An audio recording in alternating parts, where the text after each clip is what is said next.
Hey there, thanks so much for being here. So today I'm sharing with you the lessons that I learned from potty training. And they actually apply to life too. So just to kind of backtrack, last summer we did the whole potty training thing. I was 7 weeks pregnant. I was super tired and I was really easily triggered, and oh gosh, we tried for like almost a month. And my toddler was, naked and peeing and pooping everywhere. And gosh, I was so exhausted. She was exhausted. We were fighting and struggling, and it was just awful. And so I finally gave myself grace and permission to quit and try again later. And the reason for this post, whether you have children or not, I believe that our children are direct portals to our wounds. Actually, any relationship is. And children especially, those who know us and love us, they know how to easily trigger us. And whether it's subconscious, but they can activate our deepest insecurities. But the good news is they are also the pathway to our deepest healing, and they can open us up to our higher wisdom and this innate knowing and consciousness. So we tried again. And this time I adjusted my expectations and perspective, and we've had really huge success. And she's definitely not potty independent, but both of us are feeling successful and empowered. And in any relationship, that's what we want, right? Is we want to feel that connection of strength between us. And I believe that one of the privileges of being a parent is that we get to be this vehicle for our child's empowerment, and we get to witness their growth. And so I put a list together of what I've learned in these last 2 weeks of potty training that I actually think can apply to life and to our relationships. Okay, so number 1, do not hover and do not try to control. No one likes to be controlled, especially a child, right? So when we tried potty training before, I hovered and, always asked her if she needed to go and nagged her. And I can just see now that my uneasiness with her accidents let her know I just didn't trust her. And I was controlling, and she resisted me, literally hitting and kicking me. And it ended up with me crying.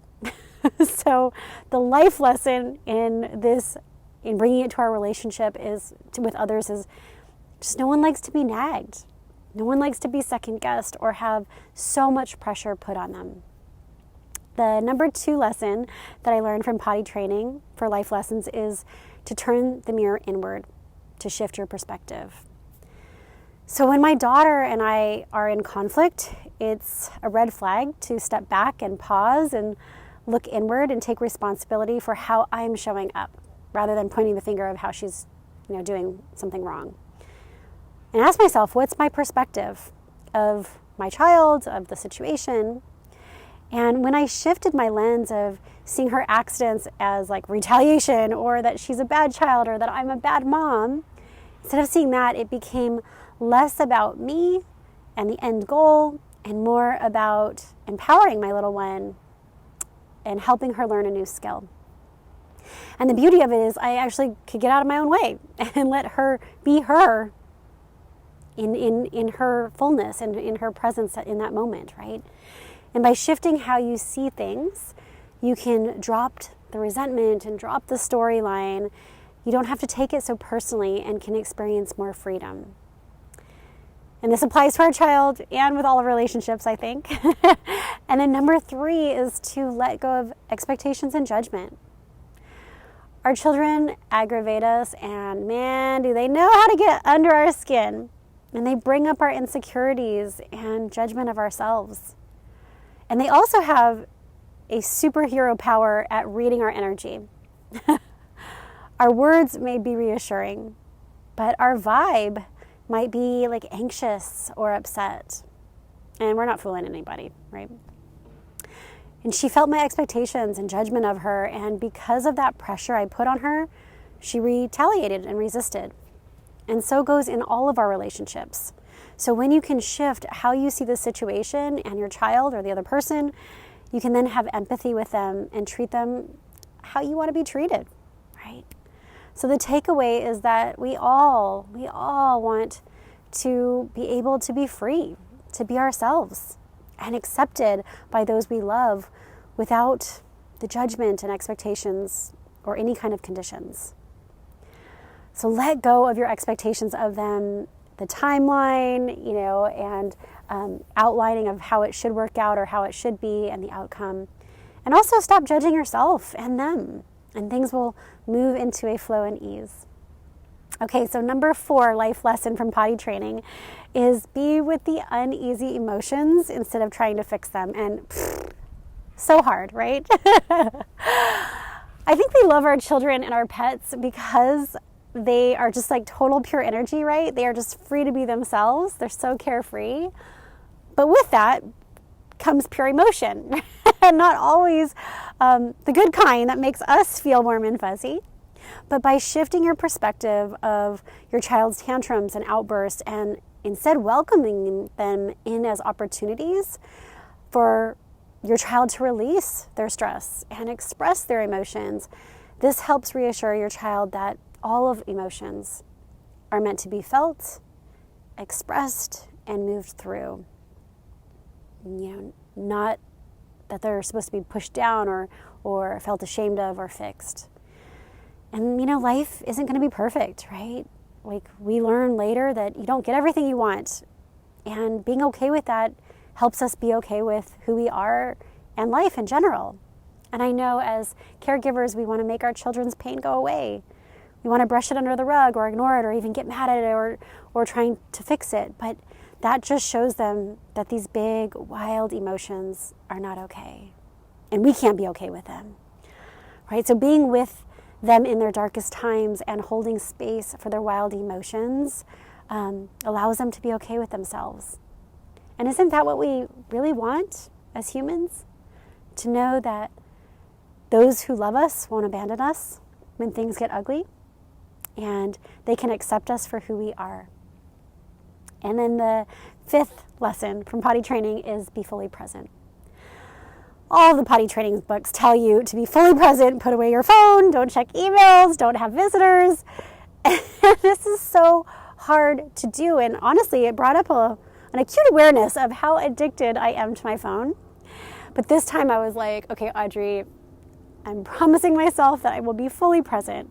Because, personally, I hate it when I'm in a car with my partner and he's on the phone, or I'm in a conversation with somebody and you could totally tell like they're somewhere else and they're not listening. It's annoying, And why would it be any different with our kids? So this time around I was like, I want to give her my fullest attention and respect because everybody deserves that.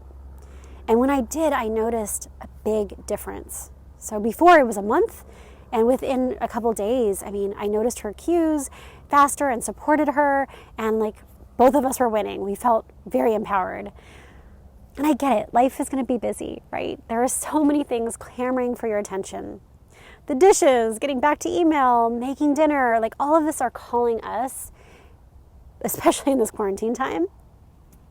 But the good news is that you don't have to be around like all the time, right? Whether it's your child or a loved one, they don't need your attention every single minute, every single hour. But when you're there, be fully present. It's really about quality over quantity of time. And your full attention when you are there helps your child or your partner or your loved one know that they're being seen, heard, and important. And then number 6 lesson is trust. Trust your child and trust yourself too. And this lesson kind of like piggybacks on the letting go of the judgment and shifting your perspective. And before I look back and I'm like, I really just didn't trust my daughter. I prompted all the time. I followed her around. I nagged her. And gosh, this must have been so annoying for her. But this time I prompted less and I let it go and trusted. Hard to do. And there was no tug of war because I let go of the rope. And for me, this was like a aha moment because this applies to all relationships, right? When we can let go of our ego and just communicate in a clear, authentic, and loving way, like we let go of the rope, and we can trust and be with them, right? We let go of the judgment, we let go of your perspective and how things should be. And by trusting the other person, you empower them and you help them build resilience. It might not be perfect, right? But you liberate yourself and you liberate them in the process. And then number 7 is to praise, acknowledge, and celebrate. I mean, who doesn't love to feel recognized and seen, right? And I do truly believe that the greatest gift we can give to another person is to see them. And how much richer would your life be if you appreciated those little things and the people in your life? And how much richer would that other person's life be if you expressed it to them? And also don't forget to celebrate yourself too, because you're in it together.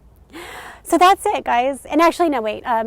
Last lesson, number 8, do not forget to bring an extra pair of pants because shit happens. So those are the lessons that I've learned so far. I know we've only been in 2 weeks of it, but I hope that these lessons were helpful, whether you're potty training or not. And it's amazing. Like, our children are amazing. Our relationships are amazing. Our child, gosh, they teach us, right? They teach us so many things about ourselves, where we need that healing, what we need to be brought to life and to consciousness for our own healing and growth. And that's what relationships do, right? Relationships are those portals to learn more about yourself and to grow. So share with me, please, what are you learning about your child or a relationship in general that you would like to add to this list? Thank you so much for being here. And gosh, it's a whole community. We are in this together. We can do this.